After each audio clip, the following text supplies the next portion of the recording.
Olá, boa noite a todos mais uma vez. Aqui estamos para o nosso Evangelho de todas as terças-feiras. Hoje, 22 de setembro, início da primavera, essa estação cheia de flores, de vida, de perfume. E é sempre uma alegria renovada podermos estar falando dos ensinamentos de Jesus a todos os nossos amigos, companheiros, irmãos e simpatizantes da doutrina espírita. Portanto, ao iniciarmos o nosso Evangelho, vamos buscando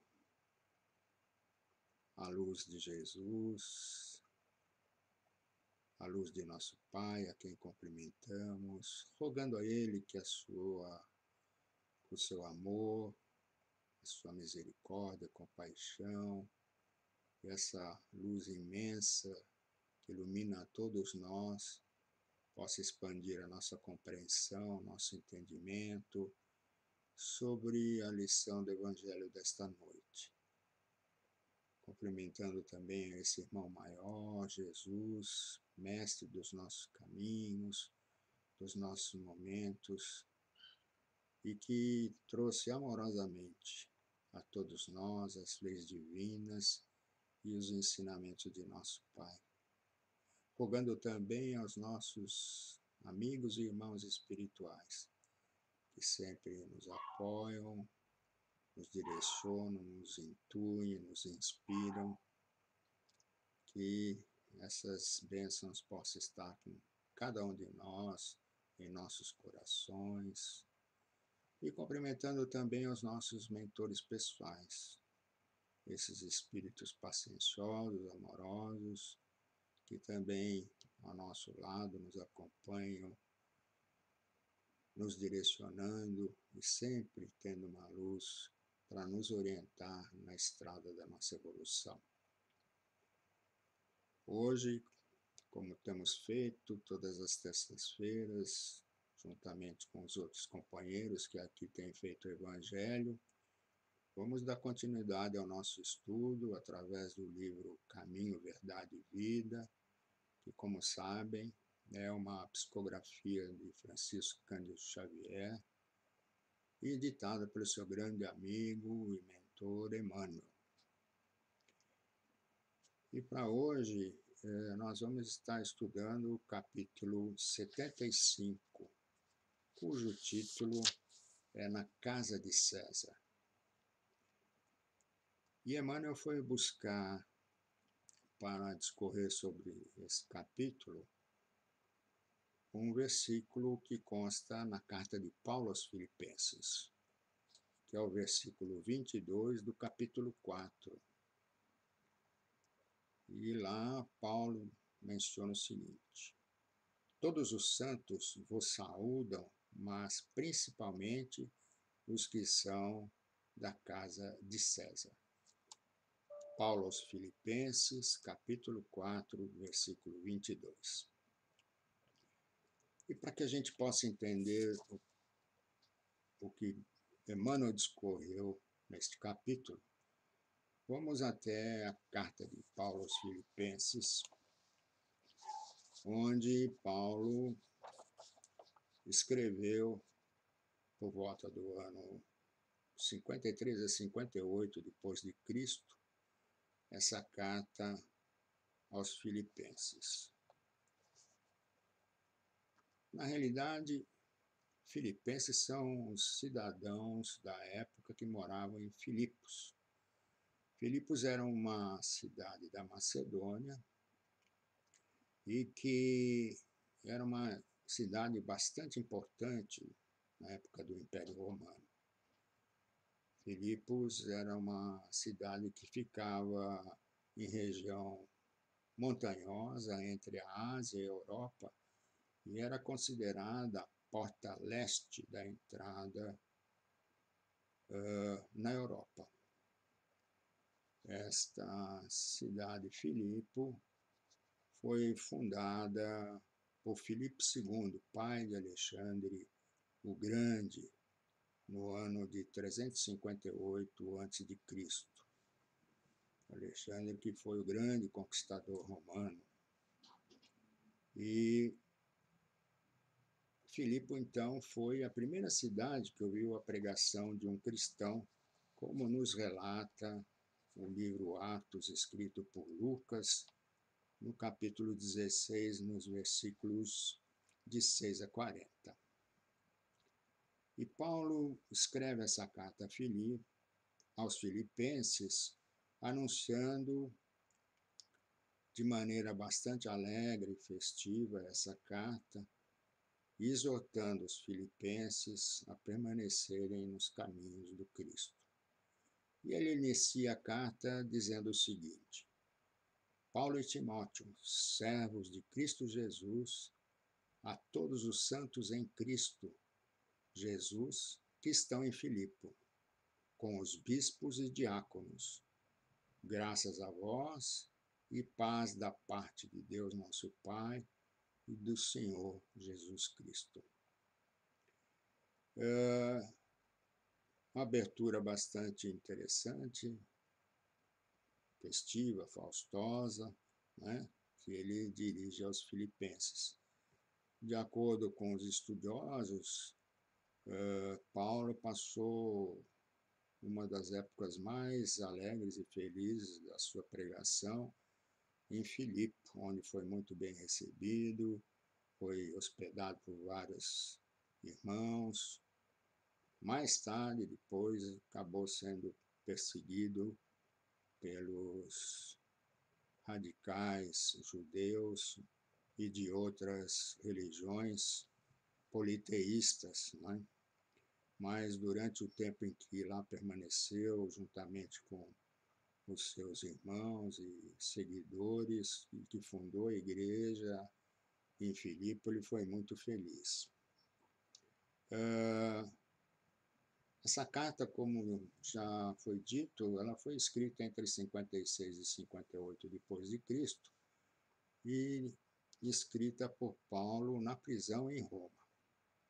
Existe aí uma discussão, alguns acham que ela foi escrita na prisão em Cesareia, outras em Éfeso, mas isso não vem ao caso. O que importa é o conteúdo dela e o que Paulo escreveu aos filipenses. Ela é uma carta afetuosa, elogia os filipenses por sua fé em Jesus e por seu apoio que foi dado a ele na época em que lá esteve.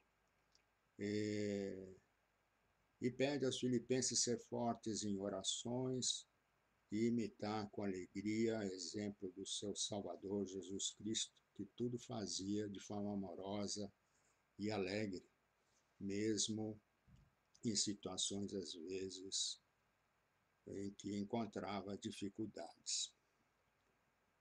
E Paulo escreve essa carta no sentido de incentivar a igreja de Filipe a se alegrar e mostra para eles que, mesmo ele estando preso, ele também se alegrava, lembrando da época em que esteve junto com os filipenses.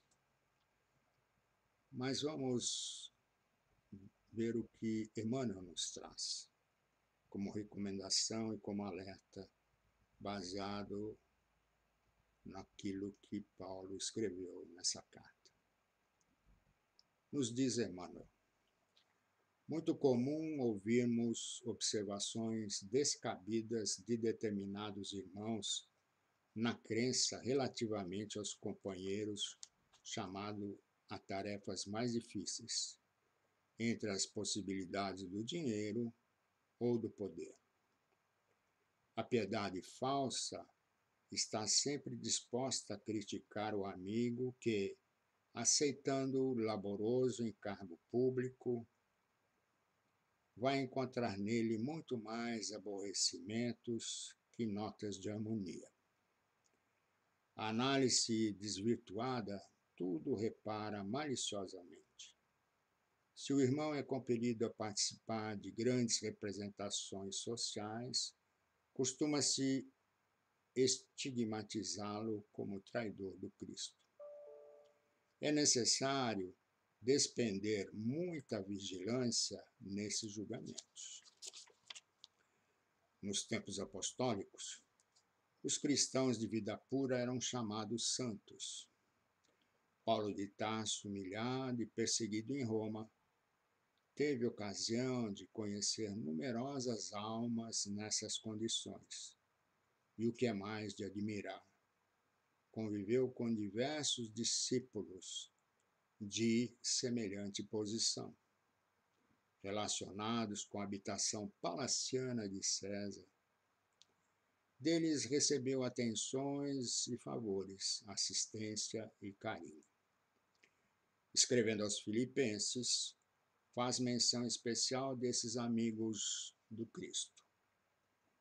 Não julgues, pois, a teu irmão pela sua fortuna aparente ou pelos seus privilégios políticos. Antes de tudo, lembra-te de que havia santos na casa de César e nunca ouvides tão grandiosa lição. Temos aqui destacar alguns pontos importantes que Emmanuel nos faz lembrar.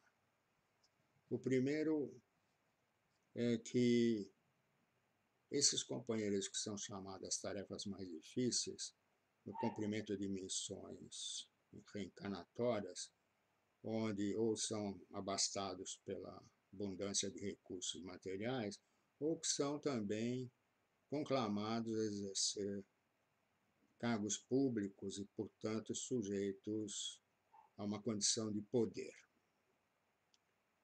E diz ele que a piedade falsa está sempre disposta a criticar o amigo, que aceitando o laborioso encargo público vai encontrar nele muito mais aborrecimentos que notas de harmonia. E nós sabemos, né, com o passar dos anos, que muitos homens e mulheres que aceitaram cargos públicos, dentre eles tivemos bastante pessoas honestas, probas, de moral ilibada, de muita ética, e que desempenharam o seu papel de maneira brilhante. Como também tivemos pessoas que ocuparam cargos públicos, que foram desonestas, imorais, né, que se apoderaram do poder e das facilidades materiais, levados pelas tentações que sempre rodeiam a todos esses homens e mulheres, acabam naufragando na sua trajetória. Não é? E porque poder e riqueza sempre foram verdadeiros ópios na vida do ser humano. Sempre acabam fazendo com que nós sejamos tentados de todas as maneiras, porque a abundância material, quer queira, quer não, mexe muito com os nossos desejos, não com a nossa vontade, com os nossos desejos. E o poder também é um ópio, é um verdadeiro, eu diria, que é como se fosse um vício terrível, porque a pessoa se sente poderosa, sente que pode fazer tudo e se sobrepor a seus irmãos. Quando veem as pessoas obedecendo, recebendo ordens, aquilo envaidece, mexe com orgulho de uma maneira terrível. Então, essas situações fazem com que sejamos tentados a todo momento com relação a essas duas situações, riqueza e poder. Assim é que precisamos ter cuidado, pois, às vezes, tais situações, tanto da riqueza, da abundância material, como do poder, muitas vezes percebemos mais tarde que não trazem felicidade. Quantas pessoas conhecemos às vezes que são ricas, com abundância material bastante grande, mas que não sabem aproveitar ou que passam por dificuldades tão grandes, né? Às vezes tem muitos doentes na família, não é uma pessoa saudável e que às vezes, confrontada ou perguntada, prefere às vezes, ter saúde a não ter a riqueza. E quantas pessoas também que detêm poder e assumem cargos públicos, passam por situações extremamente desconfortadoras e acabam também se arrependendo porque sofrem todo tipo de assédio, de tentações, de perturbações, não só pessoal, como muitas vezes familiares. Então precisamos ter muito cuidado em avaliar e analisar ou eventualmente criticar. Como diz Emmanuel, a análise desvirtuada tudo repara maliciosamente. Então, que possamos ter análises virtuosas, que possamos realmente não julgar, mas fazer comentários sobre fatos comprovados e não sobre aparências ou, eventualmente, porque ouvimos falar ou ouvimos dizer. Como ele diz ainda e salienta, é necessário despender muita vigilância nesses julgamentos. Mais adiante, Emmanuel ainda nos salienta novamente que Paulo de Tarso, humilhado e perseguido em Roma, teve ocasião de conhecer numerosas almas nas condições de poder e riqueza. E o que é mais interessante, conviveu com diversos discípulos relacionados com a habitação palaciana de César, deles recebendo atenções e favores, assistência e carinho, dizendo que eram amigos do Cristo. Então ele salienta: não julgues, pois, a teu irmão pela sua fortuna aparente ou pelos seus privilégios políticos. Antes de tudo, lembra-te de que havia santos na casa de César. E aqui é importante nós lembrarmos que quando ele fala em santos, são aquelas pessoas, não com a forma como nós conhecemos, né? Porque santos para nós são aquelas personalidades canonizadas pela igreja, pela sua conduta, pelas suas ações de benemerência, de caridade ou de milagres que eventualmente tenham realizado. Santo aqui era considerado na época de Paulo todo religioso e toda pessoa consagrada sob o aspecto de seguidor de Cristo, moral, eticamente, né? E conhecido como cristão. Então, eram denominados santos, ou seja, aqueles que seguiam os ensinamentos de Jesus. Por outro lado, faz aqui lembrar que dentro da casa de César nós temos um livro psicografado por Francisco Cândido Xavier e ditado por Emmanuel. É um romance muito bonito. Se alguém já leu, sabe daquilo que eu vou estar falando, e quem não leu, eu recomendo que leia, porque é uma história bastante bonita, emotiva, inclusive, em que Públio Lentulus, um senador romano, casado com Lívia, sua esposa, tiveram uma filha, a Flávia Lentúlia, e que essa filha ficou muito doente. E um amigo de Públio Lentulus, que, como sabem, Públio Lentulus foi uma das encarnações de Emmanuel, como ele mesmo relata. E ele, conversando com um amigo, ouviu falar de Jesus.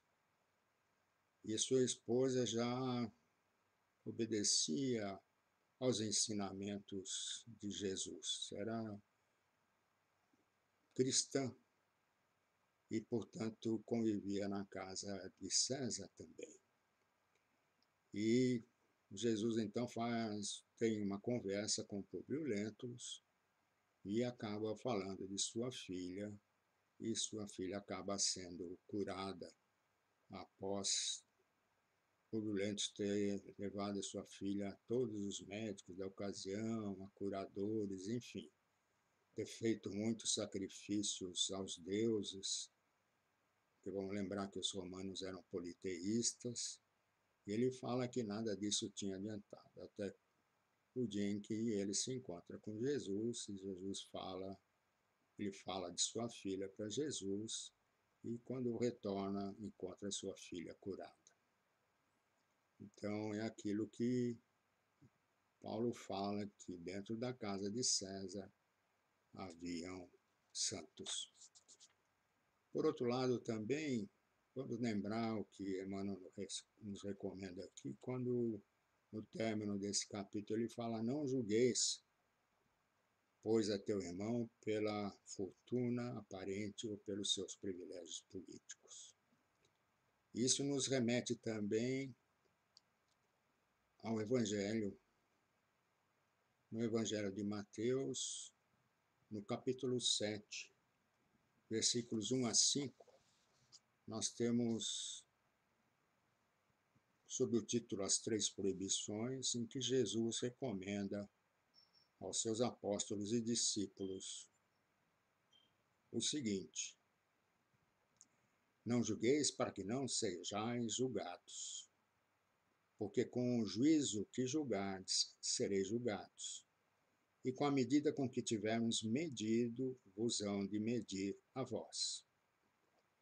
E porque reparas tu no argueiro que estás no olho do teu irmão, e não vês a trave que está no teu olho?